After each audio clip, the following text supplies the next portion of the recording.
What's up, good people and Eagle fans? Mark Holmes here, and as always, I want to say thank you all for watching, commenting, subscribing, and being part of the Joe Boo Sports Report. Without you guys, as well as you ladies, you know that this literally does not work. Hope everybody's having a great day.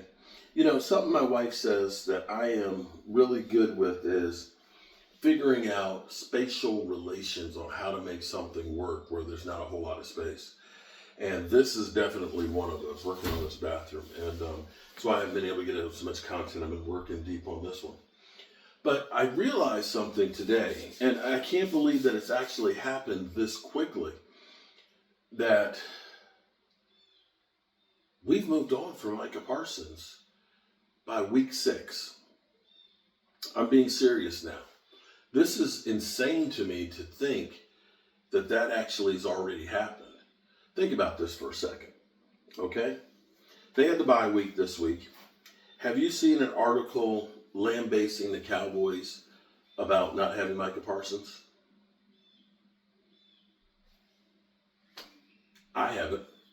Not a single one.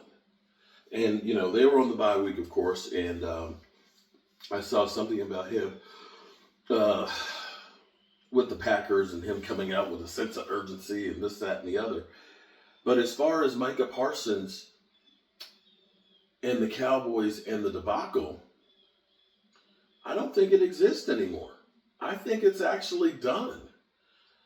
It's crazy to think that. You know, we kept thinking that if the Green Bay Packers go to the Super Bowl, then of course maybe it'll come back around. But right now, I mean, I guess maybe because of Houston having more sacks than Micah Parsons and half the snaps, maybe that's done a little bit. But maybe the Cowboys with their offense doing what they're doing. I mean, let's be clear, our defense is not good. I'm not going to try and sugarcoat and tell you we got a great defense without Micah. But I think we have the potential to be at least as good as we were last year. Now, last year was awful. We were awful, even with Micah Parsons. And I'm going to say that the Cowboys' defense took a little step forward against the Jets.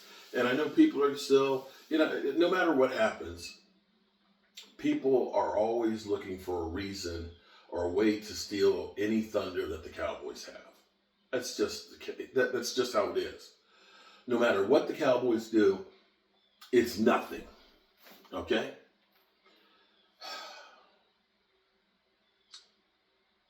It's frustrating, to be honest with you. But it is what it is. As a Cowboy fan, you're always going to get bitch slapped and told you stink, your team sucks, your ass. There ain't nothing we can do about that. But yeah, there ain't nothing we can do about that. But keep on rising up. But the Micah Parsons situation, I think it's been handled. I think it's done. I think it's out of here. I don't think anybody cares anymore. And that's kind of crazy when you start thinking about this. We thought we'd get beat over the head every week about Micah Parsons not being there. And the thing is too many times with football, everybody jumps to a conclusion and swears that they know exactly what's going to happen. In all actuality, it's unpredictable. Remember when everybody thought that Mike McDaniels was going to be this great head coach? He stinks. He's terrible. I still can't believe that Miami brought him back last year as bad as he was. But they did. Everybody made a snap decision on Brian Schottenheimer, and Brian Schottenheimer might be exactly what the Cowboys need. And maybe Micah Parsons was something the Cowboys didn't actually need. I know it sounds crazy, but it seems that way. Jerry Jones may have just lucked out between getting George Pickens, and I think they got to do something to keep George Pickens. George Pickens recognizes that the better I do and the better a teammate I am, the more money I'm going to make. And you can see he is saying everything that is the right thing for the Dallas Cowboys. Whew. I'm actually whooped, man. Been busting ass and taking names on this thing. And it's coming along actually pretty good. I'm sitting here actually with the light on above you that wasn't working an hour ago. You look at the basic cabinet, painted walls. Oh, Lordy. Unfortunately, I don't have my wet saw, or I cut some tile before the Eagles game. And I know I made a fool of myself because I literally asked Cop Pizzle to save me.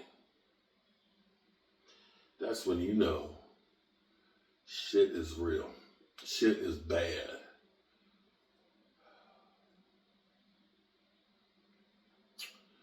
All right, you good people. I will see you guys in the man cave after I get cleaned up to watch the Eagles game.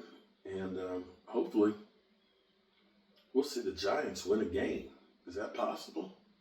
Probably not.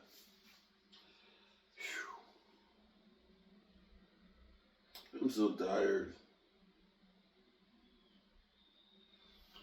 Want to see what we've done so far? Or what I've done, because I've been doing this all by myself. We have, right here where I'm sitting, the toilet goes right here. Oh my God, my knees are hurting.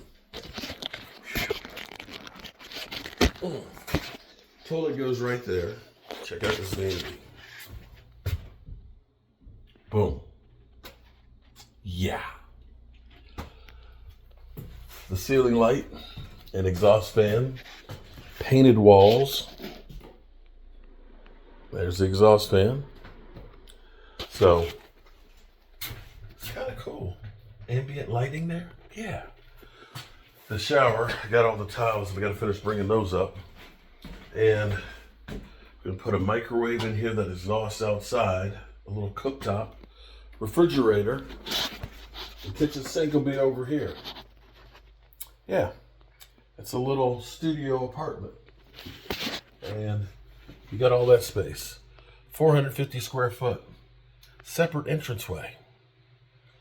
And what I was saying about my wife, trying to figure out if this was a half bathroom, how we could go ahead and turn it into a full one. Took the wall that was here out and pushed it over. Because she's like, oh, well, we just need a little kitchen and a bathroom. Sure, honey, no problem. I'll get it figured out. I'm Mark Holmes, and I'll see you soon.